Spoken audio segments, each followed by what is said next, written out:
Cri, por isto falei. Essa frase do apóstolo Paulo está registrada na segunda carta aos Coríntios, capítulo 4, versículo 13. Cri, por isto falei.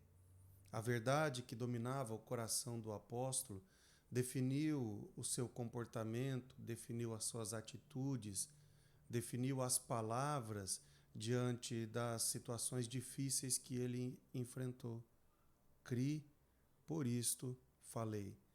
Ao longo da trajetória do apóstolo, a gente percebe que mesmo passando por naufrágios, por perseguições, sofrendo o desprezo de muitas pessoas, ele nunca perdeu o bom ânimo. Cri, por isto falei. Falar é uma ação. É aquilo que a gente crê. A fé que nós carregamos define a forma como agimos. É preciso encontrar um ponto de equilíbrio entre a fé e a ação. As minhas atitudes não podem estar desassociadas da minha fé.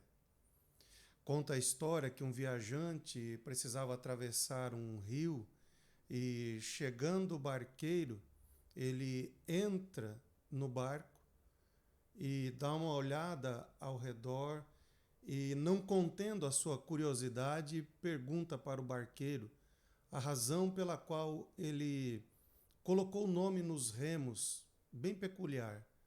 Um remo tinha o nome de fé, o outro remo, atitude. O barqueiro, olhando para o viajante, disse que iria explicar para ele por que o nome nos remos. Então ele tomou o remo da fé e empreendeu força naquele remo, e o barco girou apenas ao redor de si mesmo.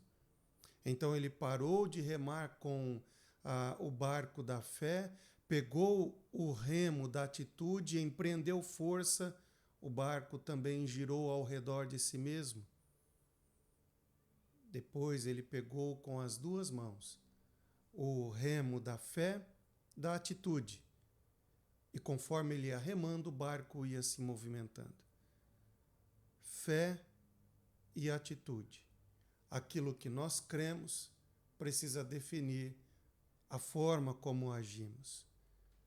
Associe, alinhe fé e atitude e experimente um tempo novo de Deus. Cri, por isto falei. Deus te abençoe e até a próxima.